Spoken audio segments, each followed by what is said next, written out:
Baltimore is a city of just over 500,000 people, yet it ranks among the deadliest in the United States. With murder rates that routinely exceed 300 homicides a year, the streets are some of the most dangerous any officer can patrol.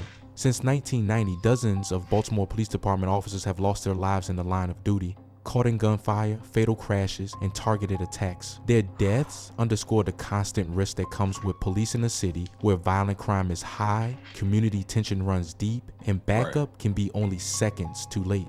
Before we get started on this video, make sure you go check out my website that's in the description where I post viral videos daily, and plus make sure you like the video and share it with someone to support. Responding to a domestic disturbance on West Mulberry Street. Unbeknownst to him, the situation inside had spiraled violently out of control. Immediately upon entry, Officer Weiner was viciously attacked, suffering 31 brutal stab wounds from an ice pick before the assailant stole his service weapon and fired a fatal shot into his head. Backup officers engaged the attacker in a fierce gun battle, resulting in the offender's death at the scene. Officer Weiner survived long enough to heroically donate his organs, a final act reflecting his profound dedication to the community. At the time, Baltimore was grappling with escalating domestic violence incidents and a rapidly rising murder rate, placing immense pressure on officers in the field. On May 19, 1993, Officer Herman A. Jones Sr., a 24-year department veteran, was off duty waiting for carry-out food at a restaurant on North Gay Street when a robbery suddenly unfolded. 3 teenage suspects confronted Officer Jones, one firing 2 lethal shots from a .38 caliber handgun. Despite being mortally wounded, Officer Jones heroically returned fire, striking 2 suspects before succumbing to his injuries. This tragedy shocked the city already reeling from record-high homicide rates, making clear the harsh reality officers faced.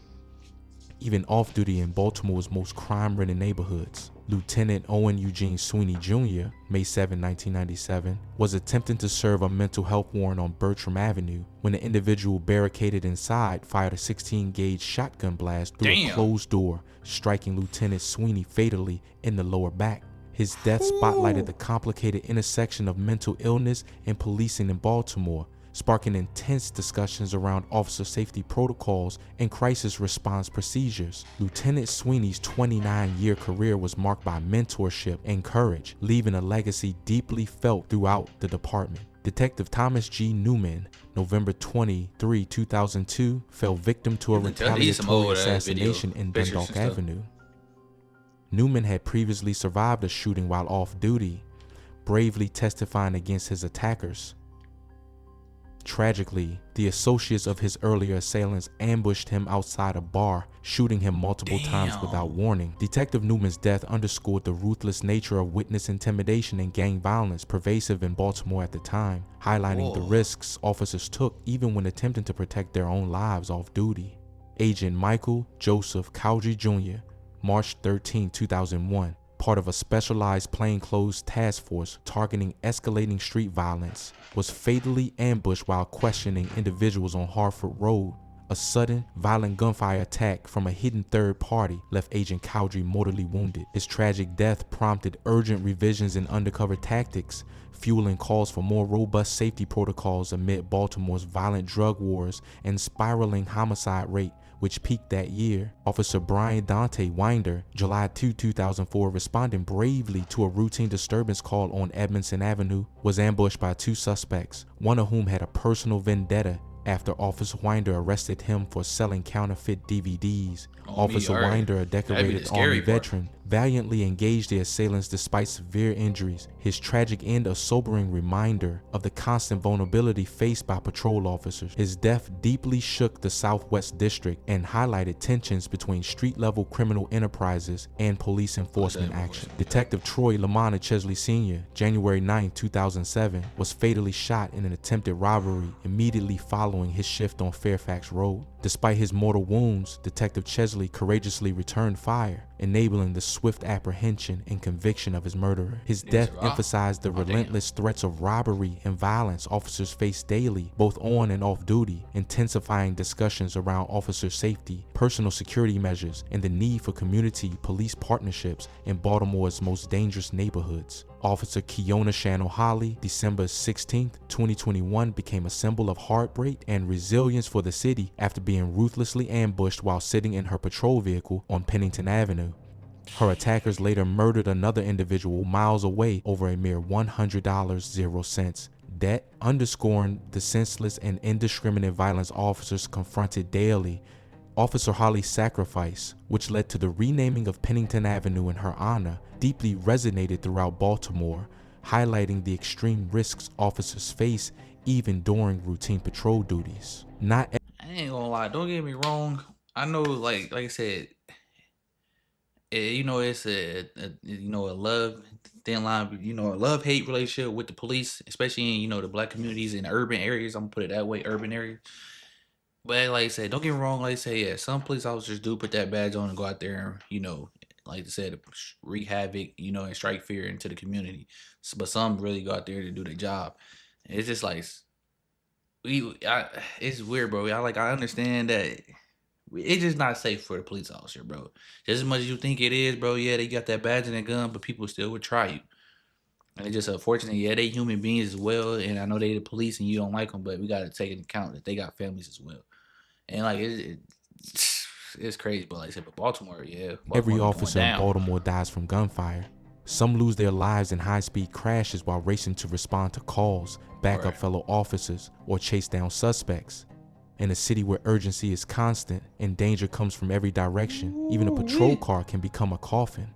These are the officers who die behind the wheel, victims of the very speed and chaos that come with trying to save others. Officer Jamie Allen Rousey, March 8, 2000, responding swiftly to assist a fellow officer in pursuit, was tragically killed when his patrol vehicle collided violently at North Fulton Avenue and West Fayette Street.